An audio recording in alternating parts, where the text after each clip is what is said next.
بسم اللہ الرحمن الرحیم۔ السلام علیکم، آپ دیکھ رہے ہیں الف نیوز اور میں ہوں آپ کے ساتھ ماجد علی۔ شامل کرتے ہیں آج کی خاص خبریں۔ افغان حکومتی ڈھانچہ تیار، ملا ہیبت اللہ سپریم لیڈر، ملا برادر حکومت کے سربراہ ہوں گے۔ افغانستان کی مشکلات میں اضافہ، امریکی محکمہ خزانہ کا طالبان پر عائد پابندیوں میں نرمی سے انکار۔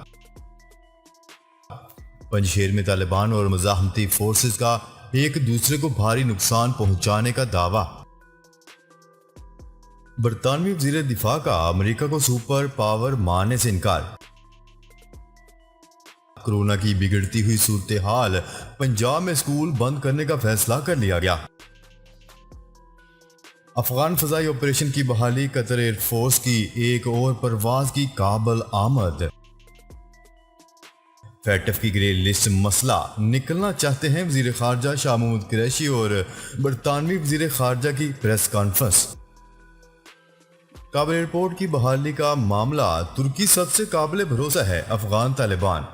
پاکستان اور دنیا بھر کی خبروں سے باخبر رہنے کے لیے الف نیوز کو سبسکرائب کر لیں اور بیل آئیکن کو کلک کرنا نہ بھولیے گا۔ ناظرین، اپنی آرا کا اظہار کمنٹ سیکشن میں لازمی کیجیے گا۔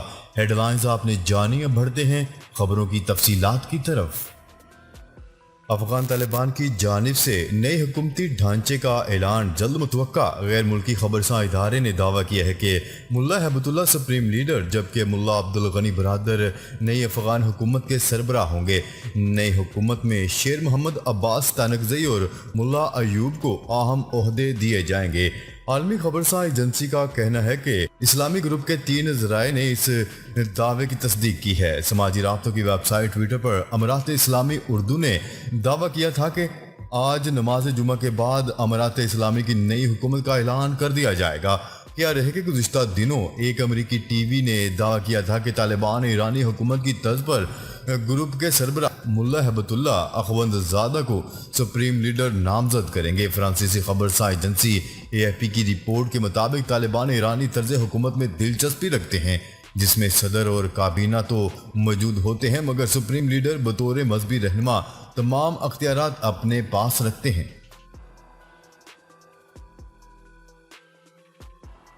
خبر کے اگلے حصے میں بات کرتے ہیں۔ افغانستان کی مشکلات میں اضافہ ہو گیا کیونکہ امریکی محکمہ خزانہ کا طالبان پر عائد پابندیوں میں نرمی سے انکار کر دیا۔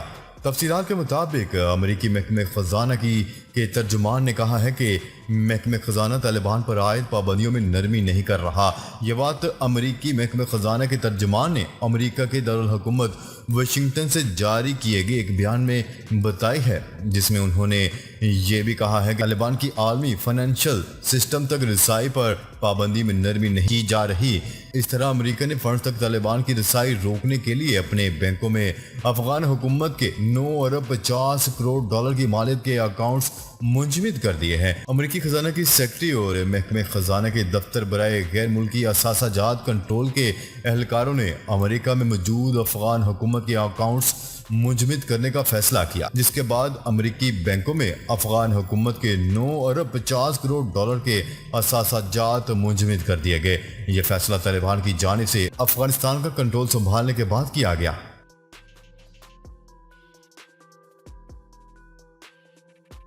خبر کے اگلے حصے میں بات کرتے ہیں۔ افغانستان کی وادی پنجشیر میں طالبان اور احمد مسعود کی مزاحمتی فورسز کے درمیان شدید لڑائی جاری ہے اور دونوں جانب سے ایک دوسرے کو بھاری جانی و مالی نقصان پہنچانے کے دعوے کیے جا رہے ہیں۔ نیوز رپورٹ کے مطابق طالبان ترجمان ذبیح اللہ مجاہد کا کہنا ہے کہ مقامی مسلح گروہ سے مذاکرات ناکام ہونے پر آپریشن شروع کر دیا گیا، جس میں مخالفین کو بھاری نقصان ہوا۔ جنگجوؤں نے پنجشیر میں داخل ہو کر متعدد علاقوں پر بھی قبضہ کر لیا۔ دوسری جانب مزاحمتی تحریک ترجمان نے کہا ہے کہ ترجمان کا کہنا تھا کہ تمام دروں اور داخلی راستوں پر ان کا کنٹرول ہے۔ ترجمان کے مطابق رواں ہفتے کے آغاز میں جب سے لڑائی شروع ہوئی ہے، اس وقت سے مختلف مقامات پر بڑی تعداد میں طالبان جنگجوؤں کو نشانہ بنایا گیا۔ طالبان کا کہنا ہے کہ پنجشیر وادی کا چاروں طرف سے گھیراؤ کر لیا گیا ہے اور باغیوں کی کامیابی ناممکن ہے، تاہم باغیوں نے ہتھیار ڈالنے سے انکار کر دیا۔ خیال ہے کہ گزشتہ روز بھی احمد شاہ مسعود کے بیٹے اور مزاحمتی فورسز کے سربراہ احمد مسعود نے اپنے ایک بیان میں کہا تھا کہ اگر طالبان اپنی حکومت میں افغانستان کے تمام نسلی گروہوں کو شامل کرتے ہیں تو ہم ان کی حکومت کو تسلیم کر لیں گے۔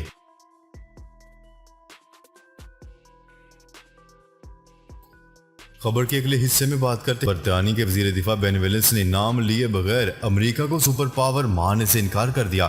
غیر ملکی خبرساں ایجنسی کی رپورٹ کے مطابق پریس بریفنگ کے دوران ایک سوال کے جواب میں برطانوی وزیر دفاع بین ویلنس کا کہنا تھا کہ کسی ایسے ملک کو سپر پاور نہیں کہا جا سکتا جو کسی بات پر قائم رہنے کے لیے تیار نہ ہو۔ بین ویلنس کا کہنا تھا کہ وہ ملک جو کسی بات پر قائم نہ رہے وہ بڑی طاقت تو ہو سکتا ہے لیکن عالمی طاقت نہیں۔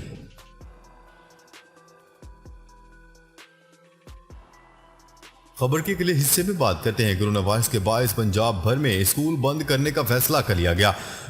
پنجاب میں کرونا وائرس کی غیر معمولی صورتحال کے باعث صوبے بھر میں تمام سرکاری و نجی اسکول 6 روز کے لیے بند کرنے کا فیصلہ کیا گیا ہے۔ صوبائی وزیر تعلیم ڈاکٹر مراد راز کے مطابق تمام اسکول 6 ستمبر سے 11 ستمبر تک بند رہیں گے۔ صوبائی وزیر تعلیم ڈاکٹر مراد راز کا کہنا ہے کہ اسکول بند کرنے کا فیصلہ کرونا وائرس کی غیر معمولی صورتحال کے پیش نظر کیا گیا ہے، لہٰذا گھر پر محفوظ رہیں، اپنی اور اپنی فیملی کی حفاظت کریں۔ خبر کے اگلے حصے میں بات کرتے ہیں امریکہ کے مکمل انخلاء کے بعد 31 اگست سے بند افغانستان کا فضائی آپریشن آج بروز جمعہ بحال ہونے کی توقعات ہیں۔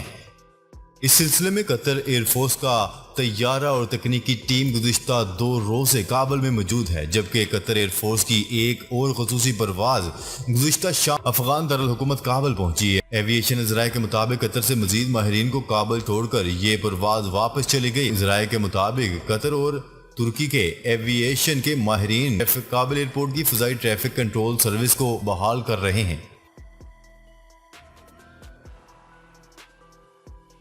خبر کے اگلے حصے میں بات کرتے ہیں وزیر خارجہ شاہ محمود قریشی کا کہنا ہے کہ برطانیہ نے پاکستان کو گرے لسٹ میں رکھا جو ہمارے لیے مسئلہ ہے۔ FATF پر برطانوی حمایت کی بات کی گرے لسٹ سے نکلنے کے خواہاں ہیں۔ برطانوی وزیر خارجہ نے کہا کہ پاکستان پر اثرات کا اندازہ ہے۔ وزیر خارجہ شاہ محمود قریشی نے برطانوی منصب ڈومینک راب کے ہمراہ نیوز کانفرنس کرتے ہوئے کہا ہے کہ برطانوی وزیر خارجہ کی پاکستان آمد پر خیر مقدم کرتے ہیں۔ ان سے ملاقات میں افغانستان میں جاری صورتحال اور اس کے خطے پر اثرات پر گفتگو کی گئی۔ پاکستان اور برطانیہ میں باہمی تعلقات کے مزید فروغ کے خواہاں ہیں۔ پاکستان گرے لسٹ سے نکلنے کا خواہاں ہے۔ وزیر خارجہ شاہ محمود قریشی کا کہنا ہے کہ افغانستان میں امن و استحکام ضروری ہے، پاکستان کا وہاں کوئی من پسند نہیں۔ افغانستان میں عوامی حمایت سے بننے والی حکومت کی حمایت کریں گے، مشکل صورتحال میں کسی بھی سرگرمی پر پابندی نہیں لگا سکتے۔ افغانستان میں حکومت افغان عوام کے فیصلے اور امنگوں کے مطابق ہونی چاہیے۔ وزیر خارجہ شاہ محمود قریشی نے کہا کہ مقبوضہ کشمیر میں بھارتی فوج کی بربریت پر بھی بات کی۔ ڈومینک راب کو بتایا کہ گزشتہ روز سید علی گیلانی کی میت اور فیملی کے ساتھ کیا کیا گیا۔ برطانوی وزیر خارجہ ڈومینک راب نے کہا ہے کہ افغانستان میں طالبان کی حکومت کو تسلیم کرنا ابھی قبل از وقت ہے، دیکھنا ہوگا کہ طالبان اپنی باتوں پر کس حد تک عمل کرتے ہیں۔ افغانستان سے برطانوی باشندوں کے نکالنے پر پاکستان کے شکر گزار ہیں۔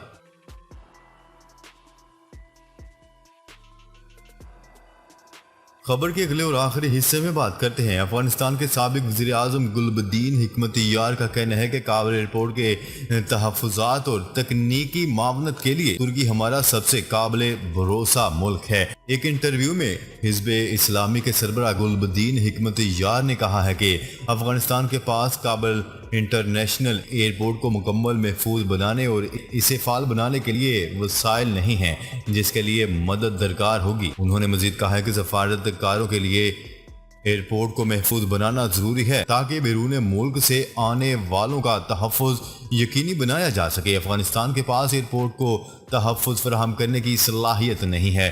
گلب الدین حکمت یار نے کہا کہ اس معاملے پر طالبان سے بات چیت ہوئی ہے۔ کابل ایئرپورٹ مشن کے لیے ترکی بہترین اور قابل بھروسہ ملک ہے۔ ترکی اور افغانستان کی صدیوں پرانے تعلقات ہیں۔ طالبان کو اس بارے میں آگاہ کیا گیا ہے۔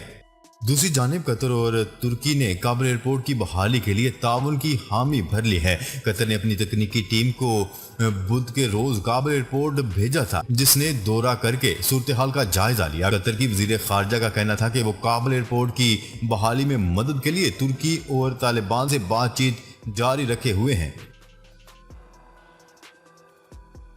جی تو ناظرین، اب تک کے لیے اتنا ہی۔ مزید خبریں لے کر بہت جلد آپ کی خدمت میں حاضر ہوں گے۔ تب تک کے لیے اپنا خیال رکھیے گا۔ اللہ نگہبان۔